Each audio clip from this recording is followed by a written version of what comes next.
Sir কাল 28শে ফেব্রুয়ারি একদম চূড়ান্ত ভোটার তালিকা প্রকাশ পাচ্ছে, সেক্ষেত্রে কিভাবে সকলে দেখতে পাবে?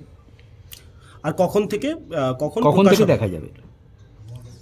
সকাল দেখতে পারেন, যেটা আমাদের যে প্রত্যেকবার যেটা হয় আমাদের এসএসআর পরে জানুয়ারি মাসে যেটা হতো, এবার ফেব্রুয়ারি মাসে হচ্ছে এসআইআর পরে আপনার all political parties 8 recognise political parties CO office থেকে পেন ড্রাইভ পাবেন গোটা স্টেট জন্য। ডিও অফিসে 8 পলিটিক্যাল পার্টিজ রিপ্রেজেন্টেটিভ যে আছে ওরা পাবে আপনার ওখান থেকে 2 hard copies. And SDO office, DO office, BDO office ওখানে হার্ড কপি থাকবে। Any person will do access that. এছাড়া আপনার দুপুর মধ্যে ইসিআই লিঙ্ক দিয়ে দেবে, ইসিআই নেটে ইসিআই যে সাইট আছে, অন্য সাইট যেটা আছে ওর অ্যাপে, যেখানে যে কোনো ভোটার অ্যাপে কার্ড দিয়ে অ্যাক্সেস করতে পারবে। ওটা আমি আশা করি যে কাল দুপুরের মধ্যে ওটা অ্যাক্টিভেট হয়ে যাবে। স্যার প্রথমে কি অনলাইনে হবে, তারপরে অফলাইনে সব দেখতে পাবে? অফলাইন তো পরে, অনলাইন তো যেমন অফলাইন আমাদের পলিটিক্যাল পার্টি এখানে আসবে, নিয়ে যাবে, নির্দিষ্ট কোনো সময় নেই। ওটা কোনো দুপুরেও নিতে পারে, কোনো বিকেলে নিতে পারে, কোনো পরশুদিন নিতে পারে। ডিও কাছে তো কপি থাকবেই, ইআরও কাছে থাকবেই, ইআরও কাছে থাকবে। আর ডিপেন্ড করে, যদি কোনো ইআরও অফিস একদম কাছেই আছে ওখান থেকে অফলাইন দেখতে পারবে। যদি অনলাইন দেখতে চাইবে আর অনলাইন সাপোজ দুটো সময় এসে যাবে, ওটা দেখতে পারবে। It depends. Thank you sir, thank you sir. দর্শক শুনলেন রাজ্যের মুখ্য নির্বাচনী আধিকারিক মনোজ আগরওয়াল আজকে ছোট্ট একটা প্রেস মিট করেছেন। সেখানে ব্যাখ্যা দিয়েছেন যে আগামীকাল যে তালিকা প্রকাশ হতে চলেছে সেটা কিভাবে প্রকাশ পাবে এবং মানুষ কিভাবে দেখবেন। দুটো উপায়, একটা হচ্ছে অফলাইন আর একটা হচ্ছে অনলাইন। উনি যেটা বললেন যে অফলাইন অর্থাৎ জেলা অফিস মানে DEO office, SDO office, BDO office, সেখানে হার্ড কপি থাকবে। তো মানুষ চাইলে সেখানে গিয়ে দেখতে পারবেন বা জানতে পারবেন। আর বিভিন্ন যেসব পলিটিক্যাল পার্টি রয়েছে রেকগনাইজড, তাদের মধ্যে আটটা পার্টির কথা উনি বলতে চাইলেন। তাদেরকে সিইও অফিস মানে ওনার যে অফিস কলকাতার, সেখান থেকে পেন ড্রাইভ দেওয়া হবে। তাছাড়া জেলা অফিস থেকে 2টো করে হার্ড কপি দেওয়া হবে।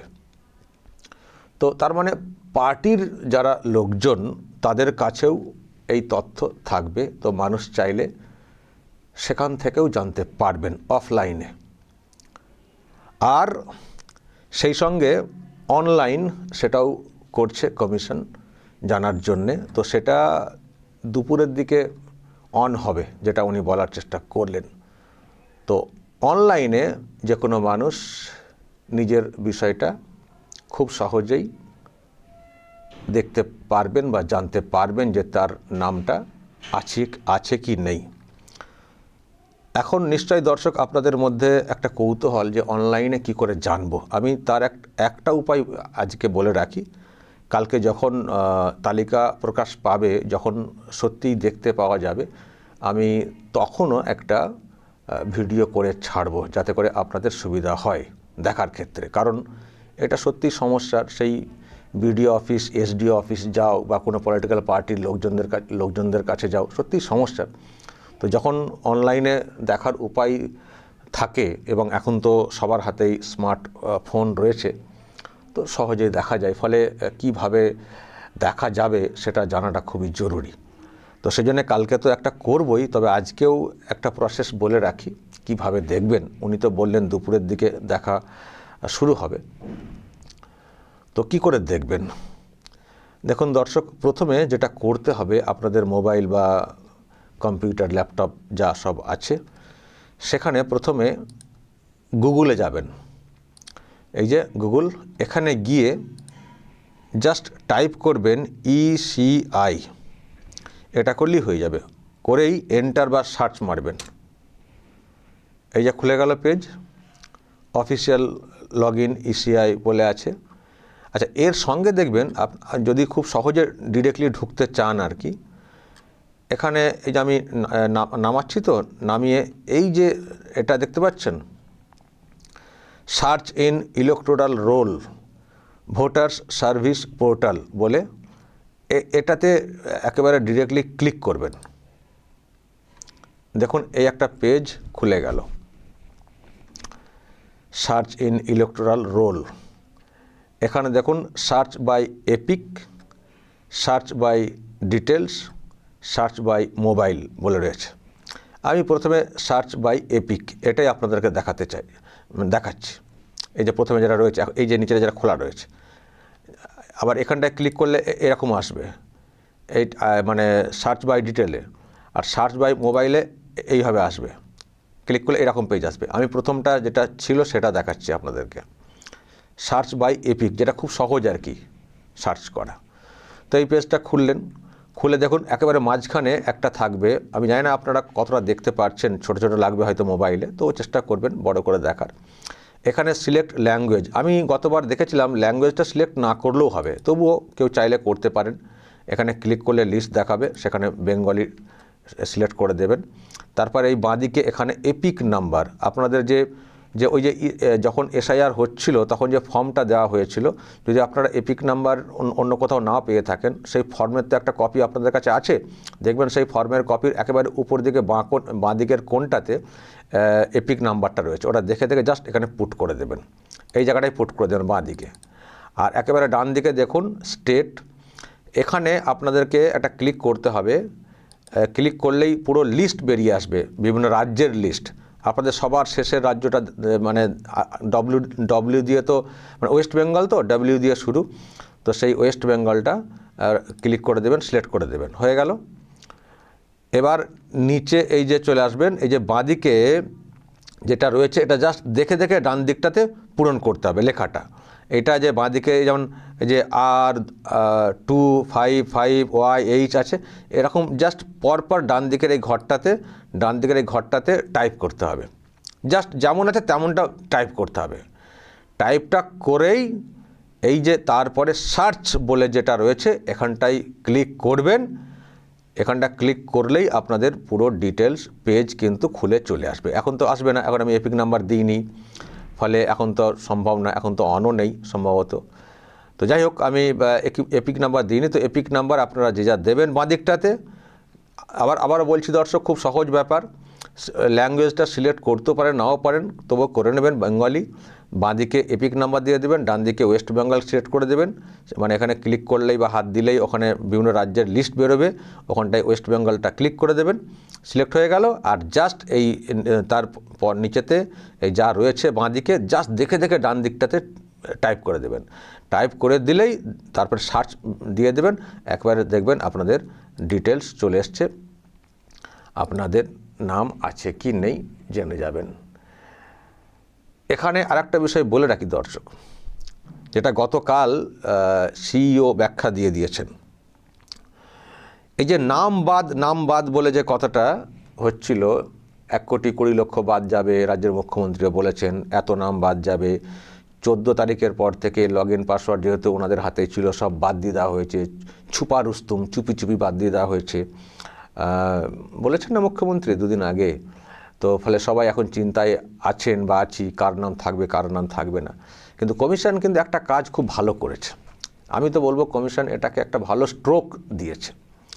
এই যে নাম বাদ নিয়ে এই যে এত কথা বলা হচ্ছে, মানে একটা সেন্সেশন ক্রিয়েট করার চেষ্টা করছেন রাজ্যের মুখ্যমন্ত্রী, বা জানি না এরকম কোনো পরিকল্পনা ছিল কি না, যে নাম তো প্রথমে তো 58 লক্ষ বাদ গেছে, তারপরে আরও কিছু বাদ যাচ্ছে, কারণ যাদেরকে নোটিশ করা হয়েছিল তারা অনেকে আসেননি, বা যারা এসেছেন তাদের যে ডকুমেন্ট সেটাও ঠিকঠাক ছিল না। তো এইরকম প্রায় 10-12 লক্ষ ওদিক থেকে বাদ। তাহলে প্রথমে খসড়া তালিকাতে ওখানে ছিল 58 লক্ষ, এদিকে 10-12 লাখ, তো 70 লাখ তো এদিকে হয়ে গেল।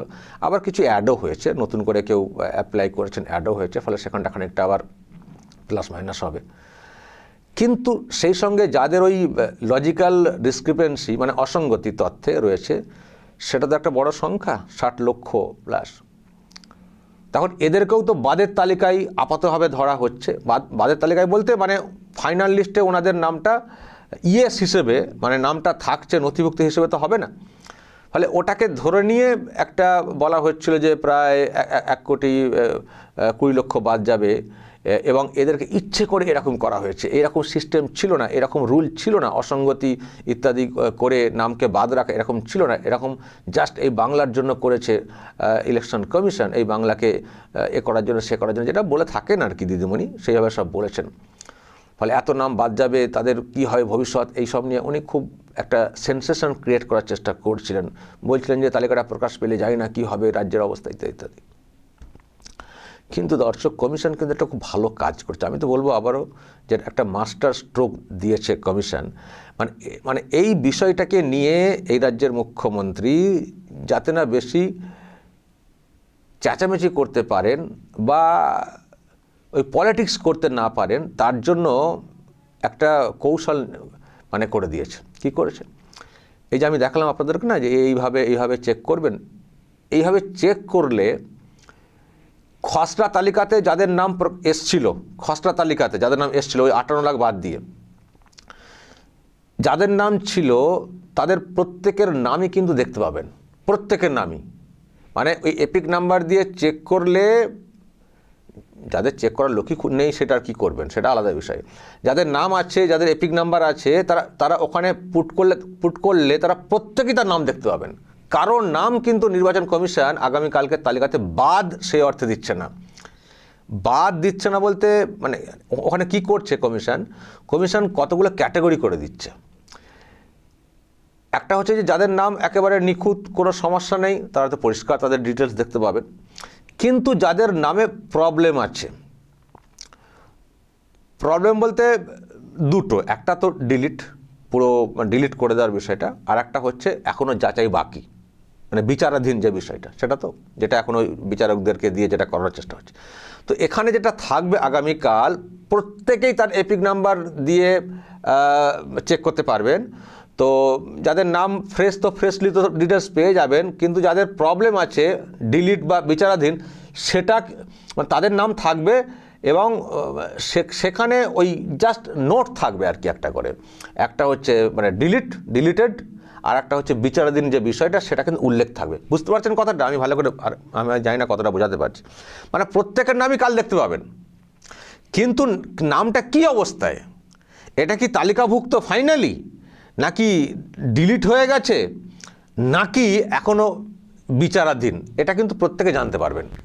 ডিলিট মানে কারোর নাম এতে ডিলিট হলে, যেটা আমি কালকে শুনেছি আর কি বিষয়টা, আমি আগামীকাল আরও পরিষ্কার হতে পারবো, যে ডিলিট হলেও কিন্তু নামটা দেখানো হবে, দেখিয়ে বলা হবে এটা ডিলিট। কথাটা বুঝতে পারছেন? যাদের নাম ডিলিট হচ্ছে, ডিলিটটা মানে নামটা দেখা যাবে কালকে নাম্বার পুট করলে, কিন্তু পাশে লেখা থাকবে এটা ডিলিটেড, এটা আর চলবে না। আর যাদের নাম ওই এখনও যাচাই পর্বে আছে বিচারাধীন, তাদের নামও দেখা যাবে, কিন্তু পাশে লেখা থাকবে বিচারাধীন। এবার তার ইংরেজি শব্দ লেখা থাকবে, মানে বিচারাধীন বিষয়টা উল্লেখ করা থাকবে। কথাটা বুঝতে পারছেন? তো ডিলিটেড যে বিষয়টা সেটা ছেড়ে দিন, বিচারাধীন যে বিষয়টা, এটাকে নিয়েই তো রাজনীতি করার চেষ্টা হবে শাসকের তরফ থেকে। তো সেই জায়গাটাতেই কমিশন যে কাজটা করেছে, যে যারা বিচারাধীন তাদের নামগুলোকেও সাইটে তুলে রাখছে। যদি তাদের নামটা না তোলা হতো, পুট করলে যদি মানুষ দেখতে না পেতেন, তাহলে কিন্তু একটা প্যানিক তৈরি হতে পারতো, যে কি হলো, আমার নামটা কোন অবস্থায় রয়েছে, এ তো কিছুই বুঝতে পারছি না। আর ওই প্যানিকটাকে নিয়ে এখানকার শাসক একটা বিরাট পলিটিক্স করার চেষ্টা করতো, নোংরা পলিটিক্স করার চেষ্টা করতো। তারা বোঝাতো না যে ঠিক আছে, নেই বটে, কিন্তু এখনও তো বিচারাধীন বিষয়টা আছে, তো চিন্তা করছেন কেন, ওয়েট করুন না। মানে এইরকম শাসক করতো না। শাসক আরও প্যানিক তৈরি করতো, আরও ভয় দেখাতো, এবং ওই অংশের মানুষদেরকে রাস্তায় নামিয়ে সস্তার পলিটিক্স করতো, নির্বাচন কমিশনের বিরুদ্ধে খ্যাপাতো, এবং সেটাকে ইস্যু করে ভোটে যাওয়ার চেষ্টা করতো, বড় ইস্যু করে, যাতে করে অন্য সব ইস্যু ওনাদের বিরুদ্ধে চাপা পড়ে যায়, দুর্নীতি ইত্যাদিগুলো করতো। কিন্তু কমিশন খুব ভালো কাজ করেছে আমি বলবো। তারা কিন্তু কালকে ওই অংশকে বাদ হিসেবে দেখাচ্ছে না, ওদের নামটাও তালিকাতে রাখা হচ্ছে, শুধু পাশে লেখা থাকবে বিচারাধীন। ফলে মানুষও বুঝতে পারবেন যে আমার নামটা বিচারাধীন, তার মানে আমারটা বাতিল হয়ে গেছে, ডিলিট হয়ে গেছে, বিষয়টা এরকম না। তার মানে ওয়েট করি, এখন বিচারকরা যারা এখন যাচাই করছেন তারা করছেন। ফলে মানুষ প্যানিকড হবেন না বা মানুষকে প্যানিকড করা হবে না। ফলে এসআইআরের যে কাজটা বাকি আছে সেটাও বিষয়টা চলবে, আর মানুষও বিষয়টাকে মেনে নিয়ে তারাও অপেক্ষা করবেন এবং অপেক্ষা করতে করতে ভোটও সামনে চলে আসবে। ফলে এই যে সস্তার পলিটিক্স করার যে একটা প্ল্যানিং এখানকার শাসকের তরফ থেকে, সেই সুযোগটা মিলবে না। ফলে দর্শক এটা কিন্তু খুব ভালো কাজ করছে, ক্যাটাগরি করে দিয়ে পুরো সবার নাম দেখতে পাওয়া যাবে। এই যে ক্যাটাগরি করে দেওয়ার ফলে মানুষের যাদের নাম মানে আসবে না ঠিকঠাকভাবে, তাদের মধ্যে যে চিন্তাটা তৈরি হতো এবং যেটাকে শাসক কাজে লাগাতো সেটা কিন্তু করতে দিল না। দেখুন, যদি বাদ রাখা হতো তাতেও কিন্তু বিষয়টাকে সামাল দেওয়া যেত যদি শাসক এখানকার ঠিকঠাক হতো। যদি শাসক ওই কথাটা বলতো, আরে এখন নামটা দেখতে পাচ্ছে না তো কোনো সমস্যা নেই, ওয়েট করো না, এটা বললে মিটে যেত। তো এখানকার শাসক তো সেটা করবে না, সেই জন্য কমিশন ওইসব ঝুঁকিই নেয়নি। কমিশন পরিষ্কার বলেছে ঠিক আছে ওদের নামও থাকবে সাইটে, ওদের নামও থাকবে, ওনারাও বুঝতে পারবেন যে আমাদেরটা এখন বিচারাধীন। ফলে আর ওনাদেরকে ঘাবড়ানোর যে বিষয়টা, একটু মানে করে দেওয়া, মানে ভোটকে দেওয়া যদি বলি আর কি, ভয় দেখিয়ে দেওয়া, সেই সুযোগটা শাসক পাবে না। ফলে বাকি পর্ব ভালোভাবে চলবে। সেজন্যই বলছি যে কমিশন খুব ভালো একটা সিদ্ধান্ত নিয়েছে যে ওই বিচারাধীন বিষয়টাকেও একটা ক্যাটাগরির মধ্যে এনে দিয়ে সাইটে ওপেন করাটা, এটা খুব ভালো কাজ করেছে, যাতে করে শাসকের ওই সস্তার রাজনীতি বন্ধ হয়। আহা, মনে হচ্ছে এটা একটা ইস্যু বড় মাঠে মারা গেল। নাম বেরোচ্ছে না বের করেই রাখতে পারতেন, আমরা ভয় দেখাতে পারতাম, ভালো হতো। সেই সুযোগটা আর পাচ্ছেন না দিদিমণি। দর্শক বলবেন, আপনারাও সব শুনলেন কীভাবে সব তালিকা কাল প্রকাশ পাবে, প্রসেসটাও খানিকটা দেখিয়ে রাখলাম। আগামীকাল আমি আবার দেখাবো, নজর রাখবেন আরামবাগ টিভিতে। কিন্তু বলুন, এই যে স্ট্রোকটা যেটা দিয়েছে নির্বাচন কমিশন, সবার নামটাই সামনে আনা, এটা কেমন হয়েছে? দর্শক অবশ্যই বলবেন, যা বলার বলবেন এবং নজর রাখবেন আরামবাগ টিভিতে।